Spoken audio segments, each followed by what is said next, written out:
He promised his daughter one perfect birthday dinner, and the world laughed before she could even sit down.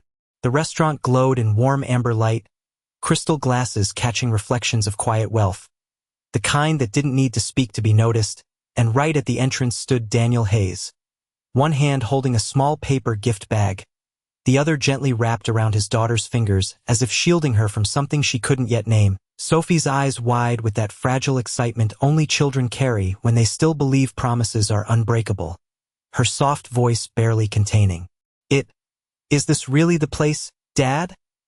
And Daniel smiled, not wide, not confident, but careful, like a man balancing hope on a thin line. "Yeah, kiddo, this is the place." Yet before they could take 2 steps forward, a glance cut through them sharper than any word, the hostess hesitating just long enough to make it obvious, her smile tightening, her eyes drifting over Daniel's worn jacket, Sophie's simple dress, and then back again, calculating, measuring, deciding, and when Olivia Carter approached, heels clicking with practiced authority, her voice came low but clear. "I'm sorry, we're fully booked tonight." Though empty tables stretched behind her like silent witnesses, Sophie's grip tightened. Daniel felt it, every ounce of it, but he didn't argue, didn't raise his voice. He only nodded once, steady, as if dignity could still be held in a moment designed to take it away, and whispered softly, "It's okay, Soph, we'll find somewhere else." The glass door closed behind them with a soft click that sounded louder than it should have, like something final, and for a moment Daniel did not move. The city noise outside rushing back in as if nothing had happened while everything had. Sophie still holding his hand, her small fingers colder now, quieter, and she looked up at him with a smile that tried too hard to be brave. "It is okay, Dad, we can just get pizza." And he nodded gently, crouching down to her level, brushing a loose strand of hair behind her ear with a care that carried more apology than words ever could. "Hey, you remember what I told you? The best places are not always the fanciest ones." And she nodded back, trusting him because she always had, even when the world gave her reasons not to. And as they walked past the tall windows, reflections followed them, distorted by glass and light, making them look smaller than they were. But Daniel's grip on that small paper bag tightened just a little, the one with a tiny silver ribbon that he had picked out 2 days ago after standing in line for nearly 20 minutes. Because he had wanted tonight to matter, not big, not perfect, just enough. And as they reached the curb, he opened the passenger door of his modest car, waiting until Sophie climbed in before closing it carefully. Like the night still deserved respect even if it had not given any back. And when he finally walked around to the driver's side, his expression had not hardened, not broken, just shifted, quieter, steadier, as if something inside him had decided this moment would not be the end of anything. The engine started with a low hum, steady and familiar, and for a few seconds neither of them spoke, the kind of silence that did not feel empty but carefully held together, Sophie tracing small circles on the fogging window with her finger while the city lights blurred past like something distant and unreachable. And then she said it softly, almost like she was protecting him from the weight of it.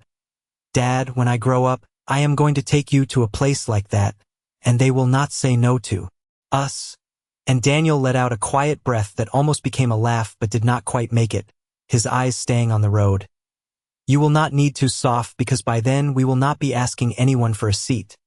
And she looked at him, curious but calm, trusting words she did not fully understand yet, and he reached over, squeezing her hand for just a second before returning it to the wheel, the street lights passing in measured rhythm across his face, revealing something deeper than disappointment, something older, like a memory of nights spent building something no one believed in, something he had once let go of.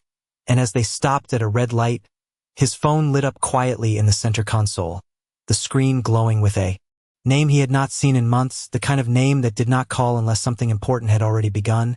And for a moment he just looked at it, not surprised, not rushed, as if this exact moment had been waiting for him to be ready. The red light stretched longer than usual, or maybe it only felt that way. The soft glow from the dashboard reflecting in Daniel's eyes as the phone continued to ring, steady and patient, not demanding attention but expecting it. And Sophie leaned slightly closer, her voice gentle. "Are you going to answer it?" And he exhaled slowly before reaching for it, pressing accept and bringing it to his ear, his tone calm, measured. "This is Daniel." And on the other end, the voice carried urgency. Wrapped in respect, the kind that only appears when something has already shifted behind the scenes. Sir, the board has finalized the decision. The acquisition is approved. They are waiting for your confirmation to proceed tonight. And Daniel's gaze moved forward, past the traffic light, past the street ahead, as if seeing something further than distance, something aligning quietly into place. Send me the documents, he replied, simple, controlled, and the voice continued. There is one more thing. The restaurant group you flagged earlier is included in the portfolio. A brief pause followed, not hesitation, but awareness, and Daniel's fingers rested lightly against the steering wheel as the light turned green. The car behind him honking once, pulling him back into motion. I will review everything, he said before ending the call, placing the phone down without explanation, and Sophie watched him with quiet curiosity, not asking more, because she had learned that some answers arrive in time, and as the car moved forward into the night, Daniel's expression remained composed. But something had shifted beneath it, something no one at that restaurant could have seen. Not yet. They ended up at a small diner 2 blocks away, the kind with flickering neon lights and a handwritten menu taped slightly crooked on the window. Nothing like the place they had just left. But Sophie's eyes still lit up when the bell above the door rang and the smell of warm pancakes filled the air, and Daniel held the door open for her, letting her walk in first like it mattered, like every small gesture could still rebuild what the night had tried to take. And they slid into a booth by the window, the vinyl seat creaking softly as Sophie placed her hands on the table, looking around with quiet curiosity. This place feels nice, she said, and Daniel smiled, this time a little more real. Yeah, it does. And when the waitress came over, she greeted them. Without hesitation, without scanning their clothes or measuring their worth, just a simple, "What can I get you two tonight?" And something in that normalcy settled deeper than luxury ever could, and Sophie ordered pancakes with extra syrup, her voice lighter now, while Daniel asked for coffee, black, and as the waitress walked away, his phone buzzed again, not loud, just enough, the screen lighting up with a string of incoming documents, contracts, approvals, numbers that carried weight far beyond this quiet booth, and he glanced at them for only a second before locking the screen and setting the phone face down, choosing instead to look at Sophie as she talked about school, about a drawing she made earlier, about things that did not require power or money to matter. But as the neon light outside flickered against the glass, it caught his reflection for a brief second, and in that reflection, the man sitting in a modest diner was not small, not overlooked, just temporarily unseen, like something waiting for the right moment to be recognized. The plates arrived warm and simple, pancakes stacked just slightly uneven with syrup glistening under the soft diner lights, and Sophie's face lit up in a way that did not ask for anything more, her fork cutting through the first bite as if the night had already been reset. "This is better," she said with a small nod, and Daniel leaned back just enough to watch her, the tension in his shoulders easing not because the world had changed but because she had, choosing joy even when it had been denied to her minutes before, and he reached for his coffee, letting the heat settle into his hands as if grounding him, and then his phone buzzed. Again, this time longer, more insistent, the screen lighting up with a name now followed by multiple confirmations. Signatures completed, transfers initiated, a message beneath it reading clearly, "Ownership effective immediately upon your final approval." And Daniel stared at it for a second longer than before, not surprised, not rushed, just measuring the weight of a decision that no one in that restaurant could imagine was already resting in his hands. And across the table Sophie looked up, a small trace of syrup at the corner of her smile. "Dad, are you happy?" And he paused, then nodded once, slow and certain. "I am getting there," he said, placing the phone back down again without signing yet, because for this moment, in this quiet booth, power could wait, but something else could not. The check was paid without ceremony, a simple exchange of paper and gratitude that carried more weight than any polished receipt ever could, and as they stepped back out into the night, the air felt different, cooler, clearer, as if something had quietly shifted into place, and Sophie reached for his hand again, swinging it lightly this time, her energy restored in the way only a child could manage. "Can we come back here again?"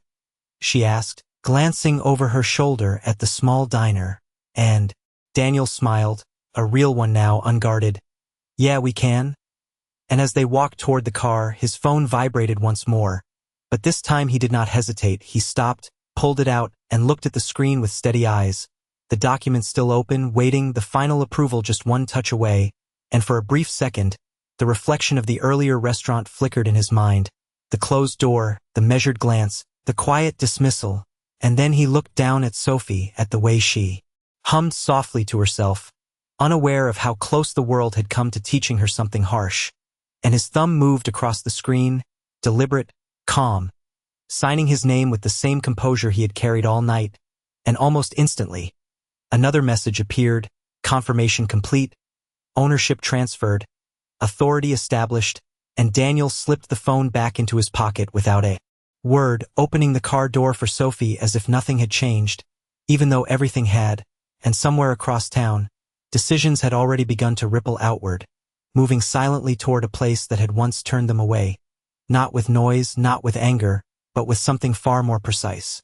The next evening arrived without announcement, the same restaurant glowing under polished lights as if nothing had ever disrupted its perfect surface, guests dressed in tailored suits and quiet confidence, conversations flowing easily between glasses of wine and low music, and near the entrance, Olivia Carter stood exactly where she had the night before, her posture sharp, her smile practiced, greeting each guest with selective warmth, but behind the scenes, something had already begun to shift, whispers moving between staff, subtle changes in tone, a manager from corporate arriving unannounced, speaking in hushed but serious words, and Olivia felt it, not understanding yet, but sensing the weight of something larger than routine.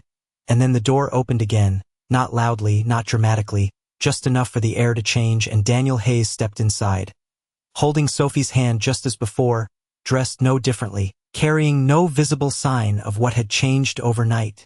And for a brief moment Olivia did not recognize him, her attention still shaped by habit, until her eyes settled, her expression flickering, memory catching up with reality, and the room seemed to slow, conversations dipping just slightly as something unspoken passed through the space, and Daniel did not rush, did not demand.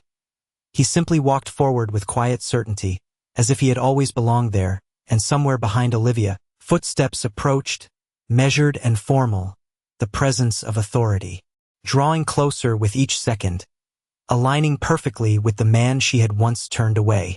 The footsteps behind Olivia stopped just short of the entrance, and when she turned, the shift became visible, not loud, not chaotic, but undeniable.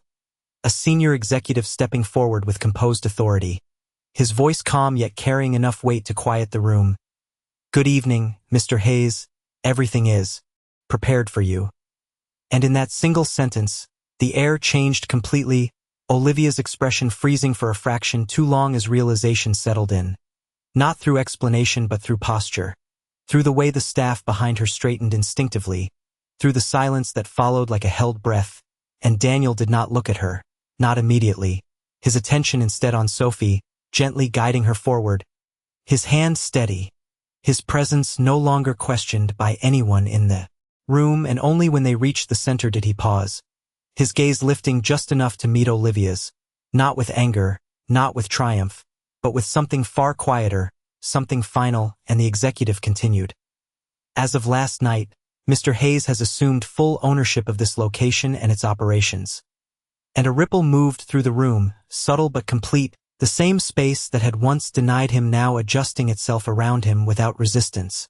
And Olivia's voice faltered, searching for something to say, but nothing came, because there was nothing left to measure him against, and Daniel simply inclined his head slightly, not in forgiveness, not in dismissal, just acknowledgement, before turning back to Sophie, pulling out a chair for her with the same quiet care as before. "Ready for dinner?" he asked softly, and as she smiled and nodded, the room continued around them, but differently now, because he had not returned to be accepted. He had returned already beyond it.